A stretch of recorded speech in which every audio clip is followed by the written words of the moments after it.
जब कानून सजा नहीं दे पाया तो भगवान ने खुद सजा दे दी। एक ऐसा किस्सा बना जिससे सुन के लोगों के पैरों के नीचे से जमीन भी निकल गई। कहानी है 4 अप्रैल 2026 की। गुरुग्राम का रहने वाला मनोज अपने 2 छोटे बेटों के साथ मंदिर जाता है। सब कुछ बिल्कुल नॉर्मल था, लेकिन जैसे ही वो मंदिर से बाहर निकलते हैं, अचानक एक गाड़ी तेजी से आती है और इससे पहले कि कोई कुछ समझ पाता, मनोज और दोनों बच्चों को जबरदस्ती गाड़ी में डाल लिया जाता है। गाड़ी पलक झपकते ही गायब। घर पर इंतजार करती उसकी पत्नी जब वो वापस नहीं लौटते तो डर हकीकत में बदल जाता है। वो तुरंत पुलिस में शिकायत दर्ज करवाती है। उधर वो गाड़ी पहुंचती है उत्तर प्रदेश के बरेली के पास एक सुनसान घर में, जहां रात भर तीनों को एक कमरे में बंद रखा जाता है। अगली सुबह 4 लोग उन दोनों बच्चों को लेकर निकलते हैं और मनोज अकेला वहीं रह जाता है। लेकिन शायद ऊपर वाला कुछ और ही सोच चुका था। डर के मारे वो किडनैपर्स गाड़ी रॉन्ग साइड पर तेजी से भगा रहे थे और तभी एक खड़ी हुई टैंकर उनकी नजर से छूट गई। अगले ही पल जोरदार टक्कर, बोलेरो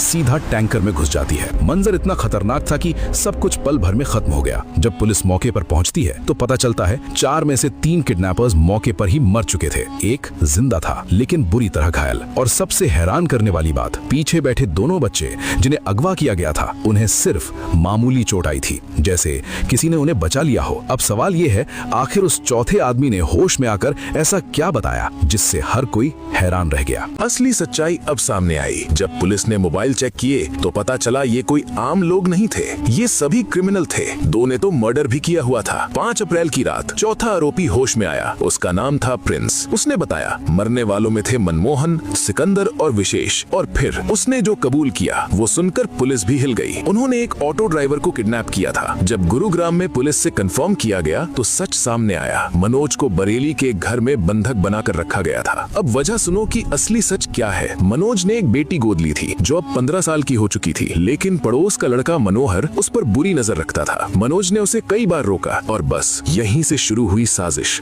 मनोज को रास्ते से हटाने की। लेकिन ऊपर वाले को कुछ और ही मंजूर था। जो दूसरों के लिए गड्ढा खोद रहे थे वो खुद उसी में गिर गए। अगर आप भगवान को मानते हो तो कमेंट में यस जरूर लिखना।